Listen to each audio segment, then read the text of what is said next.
जय माँ, जय संतोषी माता। माता, अपने भक्तों की हर मनोकामना पूर्ण करना, जो भी उनके दिल में है। माता, आपका सच्चे मन से जो भी व्रत करता है, आपकी कथा सुनता है, उसकी हर मनोकामना पूर्ण करना। जय माता संतोषी की। आज आषाढ़ माह के शुक्ल पक्ष का शुक्रवार है। शुक्रवार के दिन माँ लक्ष्मी को समर्पित है। तो आज इस पावन अवसर पर अपने सुनते हैं संतोषी माता की कहानी। संतोषी माता का व्रत सब दुखों का नाश करने वाला, सुख सौभाग्य की प्राप्ति कराने वाला। इस व्रत को करने से मनुष्य को मन वांछित फलों की प्राप्ति होती है। तो आप सभी कथा को प्रेम भाव से सुनाएं, हुकार भरते हुए कथा को लाइक करें। माता, मैं आपसे यही प्रार्थना करती हूँ कि आपके सभी भक्तों की मनोरथ पूर्ण हो। सभी प्रेम से बोलेंगे, संतोषी माता की जय। जय हो हमारे सनातन धर्म की। मैं शुक्रवार के दिन महालक्ष्मी और संतोषी माता की पूजा की जाती है। संतोषी माता को भगवान गणेश और रिद्धि सिद्धि की पुत्री माना गया है। जो सभी भक्त सच्ची श्रद्धा और भक्ति से संतोषी माता की पूजा करते हैं और व्रत रखता है, उस पर माता रानी की विशेष कृपा बरसती है। शुक्रवार के दिन माँ के व्रत और पूजा का खास महत्व माना गया है। इस दिन देवी माँ का विधिवत पूरे नियम के साथ व्रत रखने से संतोषी माता के साथ साथ देवी लक्ष्मी की कृपा भी बरसती है। पर संतोषी माता के व्रत के नियमों का पालन करना बहुत ही जरूरी होता है। संतोषी माता व्रत पूरे नियम के साथ किया जाए तो ही हमें मन वांछित फलों की प्राप्ति होती है। संतोषी माता के व्रत में भूल कर भी खट्टी चीज़ें नहीं खानी चाहिए। खट्टी चीज़ों का सेवन इस व्रत में वर्जित माना गया है। मान्यता है कि संतोषी माता को खट्टी चीज़ें बिल्कुल भी पसंद नहीं है। अगर कोई भी भक्त इस दिन व्रत रख रहा है और गलती से खट्टी चीज़ खा लेता है तो वह माता को क्रोध का शिकार हो जाता है। इससे माता नाराज हो जाती है और व्रत के शुभ फलों की जगह माता की कुदृष्टि झेलनी पड़ती है। इस व्रत में तामसिक चीज़ें जैसे प्याज, लहसुन, शराब, मांस आदि को भी हाथ नहीं लगाना चाहिए। शुक्रवार के दिन किसी भी गलत नहीं बोलना चाहिए और ना ही किसी को भला बुरा कहना चाहिए। संतोषी माता का प्रसाद उन्हीं लोगों को देना चाहिए जो शुक्रवार के दिन खट्टी चीज़ें सेवन ना करें। पूरे दिन संतोषी माता का ध्यान करते हुए व्रत रखना चाहिए और शाम के समय दिया बाती करने के बाद ही भोजन करना चाहिए। इस दिन गरीबों में दान करना चाहिए, अच्छा माना जाता है। इस तरह से पूरे विधि विधान से संतोषी माता की पूजा करने से जीवन में सुख समृद्धि से भर जाता है। पैसे की कमी को भी नहीं होती और हमारे कोई भी मनोकामना हो माँ संतोषी जरूर पूरा करती है। तो अब अपने सुनते हैं संतोषी माता का वध कथा। तो प्रेम से बोलिए, संतोषी माता की जय हो। एक बुढ़िया थी, उसके 7 पुत्र थे। 6 कमाने वाले थे और एक ने निकम्मा था। वह कोई भी काम काज नहीं करता था। बुढ़िया माँ जब 6 पुत्रों की रसोई बनाती थी तो उन्हें बड़े प्यार से भोजन कराती। उसके बाद पीछे जो भी ऊँटन बचती, झूठन बासी उसको इकट्ठा करके 7वें बेटे को दे देती। परंतु वह तो भोला भाला था, मन में कोई भी विचार नहीं करता। एक दिन वह अपनी बहू से बोला कि देखो, मेरी माँ मुझ पर कितना प्रेम है, मुझे कितने प्यार से खाना खिलाती है। तो उसकी बहू बोली, हाँ हाँ, क्यों नहीं, सबका झूठा जो बचा हुआ आपको खिलाती है।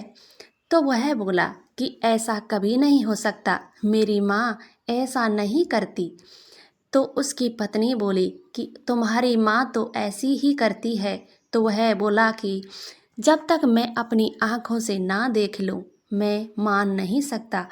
तो बहू ने हंसकर कहा कि जब आँखों से देख लोगे तब तो मानोगे। कुछ समय के बाद एक बड़ा त्योहार आया। घर में 7 प्रकार के भोजन और चूरमा के लड्डू बने। वह ये देखने के लिए सिर दर्द का बहाना बनाकर रसोई में पतला कपड़ा ओढ़कर सो गया और कपड़े में से सब कुछ देख रहा था।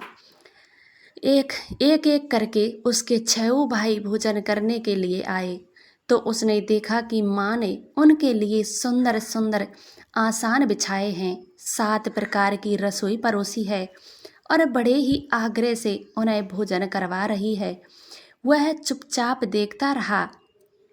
जब सारे भाई भोजन करके चले गए तब उसकी माँ ने उन झूठी थालियों में से सारी झूठन को इकट्ठा किया और एक बड़ा सा लड्डू बनाया। झूठन साफ करके बुढ़िया ने अपने बेटे को पुकारा, कहा कि बेटा खड़ा हो, जा भोजन कर ले। देख तेरे सारे भाई भोजन करके गए हैं, अब तू ही बाकी बचा है, उठना, भोजन कब करेगा? तुझे भूख लगी होगी। तो माँ की बात सुनकर वह कहने लगा, माँ मुझे भूख नहीं लगी, मुझे भोजन नहीं करना, मैं परदेश जा रहा हूँ। तो माँ ने कहा कि कल जाता तो आज ही चला जा। वह बोला कि हाँ हाँ आज ही जा रहा हूँ माँ। यह कहकर घर से निकल गया। चलते चलते उसे अपनी पत्नी की बहू की याद आई। वह गौशाला में खड़ी थाप रही थी। वह वहाँ जाकर बोला कि हम जावे परदेश, आवेंगे कुछ काल, तुम रहियो संतोष से, धर्म अपने पाल। यह सुनकर उसकी पत्नी बोली कि जाओ पिया आनंद से, हमारे सोच हटाए, राम भरोसे हम रहें, ईश्वर तुम्हें सहाय। 2 निशानी आप देखूं धरूं मैं धीर, सुमिमति हमारी बिसारियो, मन रखियो गंभीर। तो उसका पति बोला कि मेरे पास तो कुछ भी नहीं है, यह एक अंगूठी है, यह ले लो, अपनी कुछ निशानी मुझे दे दो। तो उसकी पत्नी बोली कि मेरे पास तो क्या है, मेरे पास तो ये गोबर से भरा हुआ हाथ है।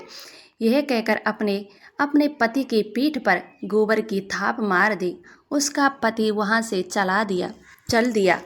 चलते चलते दूर देश पहुँचा। वहाँ एक साहूकार की दुकान थी। वहाँ जाकर वह कहने लगा कि भाई नौकरी पर रख लो। तो साहूकार को तो ज़रूरत थी नौकर की। वह बोला कि रह जा। उस लड़के ने पूछा कि तनख्वाह क्या दोगे? तो साहूकार ने कहा कि काम देकर दाम मिलेंगे। तो साहूकार की दुकान पर उसे नौकरी मिल गई। वह सुबह 7 बजे से शाम को 10 बजे तक नौकरी तक पर जाने लगा। कुछ ही दिनों में दुकान का सारा लेन देन, हिसाब किताब ग्राहकों को घर छोड़कर आया था। तो उसकी पत्नी को सास ससुर बहुत ही दुख देने लगे थे। सारी गृहस्थी का काम उसी से करवाते थे और जंगल में से लकड़ी लाने के लिए भेजते थे। उसी बीच घर में आटे से जो भूसे की निकलती थी उसकी रोटी बनाकर दी जाती थी और एक फूटे हुए नरेली में पानी रख दिया जाता था। सारा दिन ही तोड़ मेहनत करके बेचारी बहू उन रूखी सूखी भूसे की रोटियों को और नारियल की नरेली में जो पानी होता था उसी से अपना गुजारा कर लेती थी।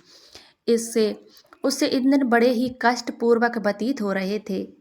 एक दिन की बात है, वह लकड़ी लेने जा रही थी तो रास्ते में बहुत सी महिलाएं संतोषी माता का व्रत करते हुए दिखाई दी। तो वह वहाँ पर खड़ी होकर कथा सुनने लगी। कथा समाप्त होने पर उन महिलाओं से उसने पूछा कि बहनों, तुम किस देवता का व्रत कर रहे हो और इस व्रत को करने से क्या फल मिलता है? यदि तुम इस व्रत को करने से निरंदिता दरिद्रता का नाश होता है और मन में जो भी कामना हो सब संतोषी माता की कृपा से पूरी होती है। तब उसने उस व्रत की सारी विधि पूछी तो वह बताने लगी कि 1.25 आने का गुड़ चना लेना, अगर इच्छा हो तो 5.25 आने का ले लेना, फिर 1.25 का अपनी सहूलियत के अनुसार लाना, बिना परेशानी और श्रद्धा व प्रेम से जितना भी बन सके 1.25 लेना। प्रत्येक शुक्रवार को निहार रहकर कथा सुनना। व्रत के बीच में कर्म नहीं रुकना चाहिए, लगातार नियम का पालन करना। सुनने वाला अगर कोई ना मिले तो घी का दीपक जलाकर उसके सामने जल से भरा हुआ पात्र रखकर कथा कहना। जब तक कार्य सिद्ध ना हो, नियम पूर्वक व्रत का पालन करना और जब आपका कार्य सिद्ध हो जाए तो व्रत का उद्यापन कर देना। 3 महीने में संतोषी माता मनोकामना पूर्ण कर देती है। यदि किसी ग्रह खोटे हों तो भी माता वर्ष भर में कार्य सिद्ध करती है। फल सिद्धि होने पर भी उद्यापन करना चाहिए। बीच में नहीं उद्यापन आई, शेर आटे का खाजा और इसी परिणाम से खीर तथा चने का साग करना। 8 लड़कों को भोजन कराना। जहाँ तक हो सके देवर जेठ भाई बंधु के लड़के होने चाहिए।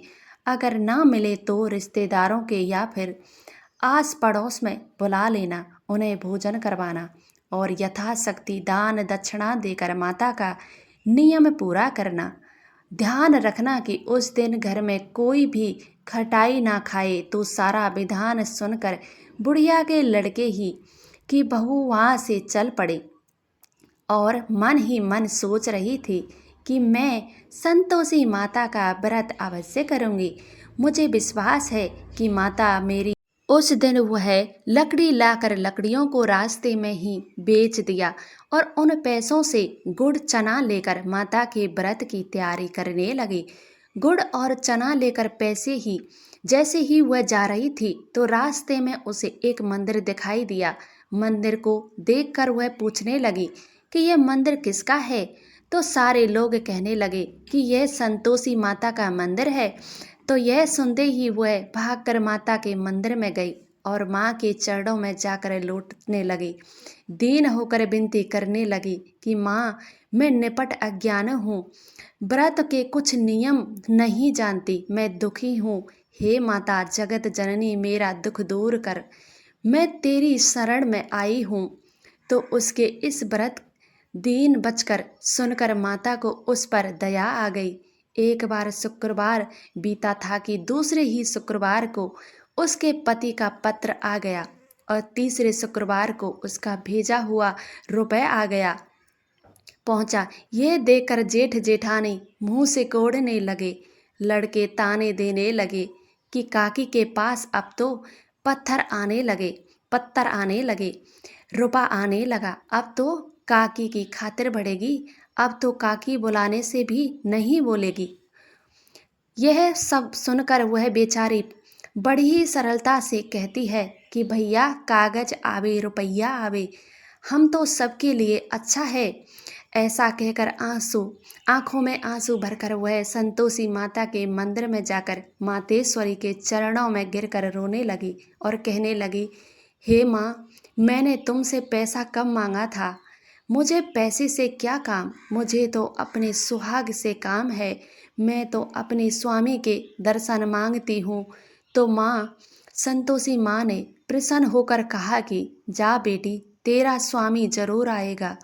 ये सुनकर वह खुशी से बावली होकर घर जाकर काम करने लगी और उधर संतोषी माता विचार करने लगी कि इस भोली पुत्री को मैंने कह तो दिया कि तेरा पति घर आएगा, लेकिन कैसे आएगा, वह तो इसे ईश्वर में भी याद नहीं करता, उसे याद दिलाने के लिए तो मुझे जाना पड़ेगा।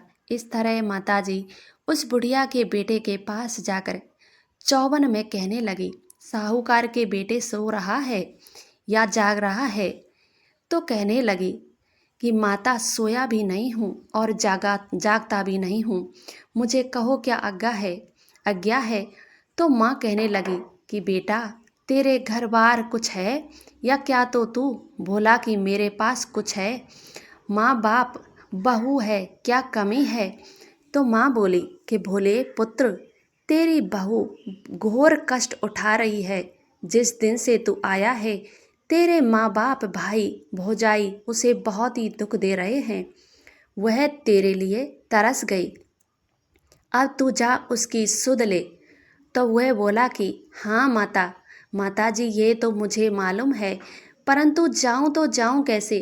संतोषी माता का नाम ले, घी का दीपक जला, दंडवत कर दुकान पर जा बैठना, देखते ही देखते सारा लेन देन चुक जाएगा, जमा माल बिक जाएगा, साँझ होते ही धन का भारी ढेर लग जाएगा। इस तरह से कहकर संतोषी माता अर्ध्यान हो गई। सुबह होते ही वह माता के कहे अनुसार स्नान करके संतोषी माता के नाम का घी का दीपक जलाकर दुकान पर जा बैठा। थोड़ी ही देर में रुपा लाने लगे, हिसाब लेने वाले हिसाब लेने लगे, देने वाले देने लगे। कोठे से भरे सामान के खरीदार नगद दामों में देकर सौदा करने लगे। शाम होते ही तक सारा सामान बिक गया और धन का भारी ढेर लग गया। इस तरह से माँ का चमत्कार देखकर वह बहुत ही खुश हुआ और माता का धन्यवाद करने लगा। उसके बाद वह घर के लिए जाने के वास्ते गहना कपड़ा सामान खरीदने लगा और वहाँ से काम को निपटकर तुरंत घर की ओर रवाना हो गया। उधर उसकी पत्नी जंगल में लकड़ी लेने के लिए जाती है। लौटते वक्त वह माताजी के मंदिर में विश्राम करती है। वह तो उसके रोजाना रुकने का स्थान था। धूल उड़ती देखकर वह माता से पूछती है, हे माता, ये धूल कैसे उड़ रही है? तो माता कहती है कि हे पुत्री, तेरा पति घर आ रहा है। अब तू ऐसा कर, लकड़ियों के 3 बोझ बना ले, एक नदी के किनारे रख, दूसरा मंदिर पर, और अपने सर पर तेरा पति जब नदी किनारे आएगा तो लकड़ियों का गट्ठर देकर मोह पैदा होगा। वह यहाँ पर रुकेगा, नाश्ता पानी खाकर माँ से मिलने आए जाएगा। तब तू लकड़ियों को बोझ उठाकर जाना, चौक में डालकर जोर से आवाज लगाना कि लो सासू जी, लकड़ियों का गट्ठर लो, भूसे की रोटी दो और फूटे नारियल की नरेली में पानी दो। इतना कहकर फिर बोला कि माँ, आज मेहमान कौन आया है? तो वह संतोषी माता से बहुत अच्छा कहकर प्रसन्न मन से लकड़ियों के 3 गट्ठर बनाकर लाई। एक नदी के किनारे रखा और एक माता जी के मंदिर पर रखा दिया। इतने में वहाँ पर एक मुसाफिर आ गया पहुँचा। सूखी लकड़ी देखकर उसकी इच्छा हुई कि यहीं पर विश्राम करूं और भोजन बनाकर खा पीकर गांव जाऊं। इसी तरह सोचकर वहाँ पर रुक गया। भोजन बनाकर विश्राम करके शाम को गांव को होया। सबसे बड़े प्रेम से मिला। उसी समय फिर सिर पर लकड़ी का गट्ठर लिए हुई वह उतावली सी आती है और लकड़ियों का भारी बोझ आंगन में डालकर जोर से 3 आवाजें देती है कि लो सासू जी, लकड़ियों का गट्ठर लो, भूसे की रोटी दो, फूटी नारियल की नरेली में पानी दो। माँ, आज मेहमान कौन आया है? ये सुनकर उसकी सास बाहर आकर अपने दिए हुए तानों को और कष्टों को भुलाने के लिए कहती है कि बहू, तुम ऐसा क्यों बोल रही हो? तेरा मालिक ही तो आया है। आ बैठ, मीठी भात खा, भोजन कपड़े गहने पहन। उसकी आवाज़ सुनकर उसका पति बाहर आ जाता है। अंगूठी देखकर बुरी तरह से व्याकुल हो जाता है और अपनी माँ से पूछता है कि माँ, ये कौन है? तो उसकी माँ कहती है कि बेटा, ये तेरी बहू है। जब से तू गया है तब से सारे गांव में भटकती फिरती रहती, घर का काम काज कुछ नहीं करती, 4 पहर का खाना खाकर जाती है। तो वह बोला कि ठीक है माँ, मैंने इसे भी देखा और तुम्हें भी देखा। अब मुझे दूसरे घर की चाबी दे दो, मैं अब उसी घर में रहूँगा। तो उसकी माँ बोली, ठीक है, जैसे तेरी मर्जी। यह कहकर वह उसे दूसरे घर की चाबी दे देती है। तब वह दूसरे मकान की तीसरी मंजिल का कमरा खोलकर सारा सामान वहाँ पर सजा लेता है। एक ही दिन में राजा के महल जैसा ठाट बाट हो जाता है। दोनों पति पत्नी हंसी खुशी सुखपूर्वक रहने लगती हैं। इतने में शुक्रवार आ जाता है। तब वह अपने पति से कहती है कि मुझे संतोषी माता के व्रत का उद्यापन करना है। तो उसकी पति कहता है कि खुशी से कर लो। ये सुनकर वह बड़ी खुशी से संतोषी माता के व्रत की उद्यापन की तैयारी करने लगी। सारी तैयारी करके जेठानी के लड़कों को भोजन के लिए कहने लगी। जेठ के घर जाकर जेठानियों से कहा कि मैं शुक्रवार के व्रत का उद्यापन कर रही हूँ, तुम बच्चों को भोजन करने के लिए भेज देना। तो जेठानी ने उसके सामने तो बड़ी बड़ी खुशी खुशी हाँ कह दी, परंतु पीछे से अपने बच्चों को सिखाने लगी कि देखो बच्चों, भोजन के समय खटाई मांगना, जिससे तुम्हारी काकी के व्रत का उद्यापन पूरा ना हो। तो बच्चों ने कहा ठीक है। उद्यापन का दिन आया। लड़के भोजन करने के लिए अपने काका के घर आए तो वहाँ पर बड़ी ही श्रद्धा पूर्वक विधि विधान से संतोषी माता की पूजा की गई और व्रत कथा भी सुनी। व्रत कथा समाप्त होने पर बहू ने संतोषी माता से कहा कि हे माँ, मेरी मनोकामना पूर्ण हो गई है। आज मैं आपके इस व्रत का उद्यापन कर रही हूँ। कोई गलती हो गई हो तो क्षमा करना। पूजा पाठ समाप्त होने पर बच्चों को भोजन परोसा गया। जैसे ही खीर परोसी तो पेट भर खीर खाई। बाद में कहने लगे कि हमें तो काकी खटाई दो, खीर खाना हमको नहीं भाता, अपने डाल दी, इसीलिए हमने खा ली, परंतु हमें तो अरुचि हो रही है, मेरा तो मन घबरा रहा है। तो वह कहने लगी कि बेटा, खटाई तो किसी को नहीं दी जाएगी, ये तो संतोषी माता का प्रसाद है। तो वह सारे लड़के उठकर खड़े हो गए और बोले कि पैसा लाओ, अगर खटाई नहीं दे सकती तो काकी कुछ पैसे ला कर दो। तो बोली बहू थी, जानती थी कुछ ही नहीं, तो उसने अज्ञानता बस उन्हें पैसे दिए। तो पैसे लेकर वह लड़के सीधे दुकान पर गए और वहाँ से जाकर इमली ले आए और उसी समय खाने लगे। यह देखकर माता बहुत ही क्रोध हुई। उसने बहू पर कोप दिया कि माता को कोपवश राजा के दूत उसी समय आकर उसके पति को पकड़कर ले गए। जेठ जेठानी तरह तरह के कठोर वचन कहने लगे कि लूट लाट कर धन लाया था, अब सब मालूम पड़ जाएगा जब जेल की मार खाएगा। तो यह सुनकर बहू से ये वचन सहन नहीं हुए और वह रोती हुई माता जी के मंदिर गई और कहने लगी, हे माता, तूने क्या किया? हंसाकर मुझे क्यों रुला दिया? हो माता बोली, बेटी, तूने मेरा उद्यापन करके मेरा व्रत भंग किया है। तो वह कहने लगी कि माँ, मैंने तो कोई अपराध नहीं किया, मैंने तो भूल से लड़कों को पैसे दिए थे, मुझे क्या पता था कि वह खटाई लाकर खाएंगे। हे माता, मुझे क्षमा करो, फिर से मेरा उद्यापन करूँगी, फिर से मैं तुम्हारा उद्यापन करूँगी। तो माँ बोली कि ठीक है बेटा, अब की बार भूल मत करना। तो वह बोली कि माँ, अब की बार भूल नहीं होगी, पर तुम मुझे ये बताओ कि मेरे पति आएंगे कैसे? तो संतोषी माता बोली कि जा पुत्री, तेरा पति तुझे रास्ते में आता ही मिलेगा। तो ये सुनकर वह बड़ी ही खुशी से घर की ओर चल पड़ी। रास्ते में उसका पति आता हुआ दिखाई दिया तो उसने पूछा कि माता, आप कहाँ चले गए थे?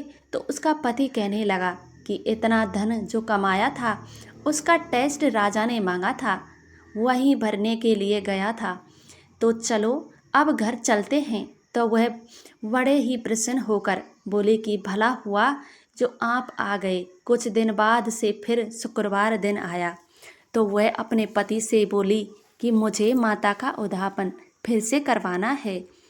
तो उसके पति ने कहा कि खुशी से करो। बहू फिर से जेठ के लड़कों को भोजन को कहने गई। जेठानी ने एक दो बातें सुनाई और सब लड़कों को सिखाने लगी कि अब की बार तुम ऐसा करना, भोजन करने से पहले ही खटाई मांग लेना। उद्यापन का दिन आया। लड़के भोजन करने लगे तो कहने लगे कि काकी, हमें पहले खटाई चाहिए, उसके बाद में हम खीर खाएंगे, अगर खटाई नहीं खाई तो हमारा तो जी बिगड़ता है। तो वह बोली कि खटाई किसी को नहीं मिलेगी, भोजन करना है तो करो, वरना अपने घर चले जाओ। यह कहकर वह ब्राह्मण के लड़के को लाकर भोजन कराने लगी। भोजन करवाने के बाद वे सभी एक एक करके फल दिया। इससे संतोषी माता बहुत ही प्रसन्न हुई। माता की कृपा होते ही 9वें महीने में उसके चंद्रमा के समान सुंदर पुत्र हुआ। पुत्र को पाकर प्रतिदिन वह माता जी के मंदिर को जाने लगी। माँ ने सोचा कि ये तो रोज आती है, आज क्यों ना मैं इसके घर पर चलूं। ये विचार करके माता ने भयंकर रूप बनाया। गुड़ चने से सना मुख, ऊपर सूंड के समान होठ और उस पर मक्खियां भिनभिना कर रही थीं। जैसे ही उसके घर जाकर दहलीज पर पैर रखा तो उसकी सास चिल्लाई कि अरे देखो रे, कोई चुड़ैल डाकन आ रही है। अरे लड़को, इसे भगाओ, नहीं तो ये किसी को खा जाएगी। तो लड़के उसे भगाने लगे। सबने चिल्ला चिल्ला कर खिड़कियां बंद कर ली। बहू ने रोशनदान में से देख रही थी कि तो वह तो माता देखते ही चिल्लाने लगी कि आज मेरी माता मेरे घर पर आई है और वह अपने बच्चों को दूध पीने से हटाती है और भाग पड़ती है। इतने में ही उसकी सास का क्रोध फटता है। वह कहती है कि इतनी भी क्या उतावली हो गई है, जो बच्चे को ही पटक दिया। इतने में माँ के प्रताप से वहाँ पर लड़के नजर आने लगते हैं। तो सासू की बात सुनकर बहू कहती है कि माँ, जिसका व्रत करती हूँ वह यही संतोषी माता है। मुझे सब कुछ संतोषी माता की कृपा से प्राप्त हुआ है। ये सुनकर सभी ने माता के चरण पकड़ लिए और विनती करके कहने लगे कि हे माँ, हम मूर्ख हैं, अज्ञानी हैं। हम तुम्हारे व्रत की विधि नहीं जानते, इसीलिए तुम्हारा व्रत भंग कर दिया। हमसे बहुत ही बड़ा अपराध हो गया है। हे जगत जननी माता, आप हमारा अपराध क्षमा करो। इस प्रकार उन सबके क्षमा मांगने पर माता प्रसन्न हुई और सभी को आशीर्वाद देते हुए वापस चली गई। हे संतोषी माता, जैसा आपने बहू को फल दिया वैसा सबको देना। पढ़ने या सुनने में कोई भूल चूक हुई आपको हो अगर तो ऐसी क्षमा ही वीडियो करना। पसंद आती अपने हो भक्तों की तो सारी आप मनोकामनाएं अपने कुकू पूर्ण भक्ति करना। चैनल को सब्सक्राइब जय कर लीजिए। संतोषी आपको माता। ऐसी ही संतोषी माता कथाएं की जय आपको हो। मिलती रहेंगी और इस वीडियो को लाइक करना, इस वीडियो को संतोषी माता के भक्तों को शेयर करना। आप इस चैनल से जुड़ जाइए। मैं आपके लिए ऐसी ही कथाएं लाती रहूँगी। आपका प्यार और सपोर्ट ऐसे ही बनाए रखिए। बोलिए प्रेम से जय संतोषी माता की। भक्तजनों, मिलते हैं ऐसी ही एक अगली वीडियो में एक ऐसी ही कथा के साथ में। तब तक के लिए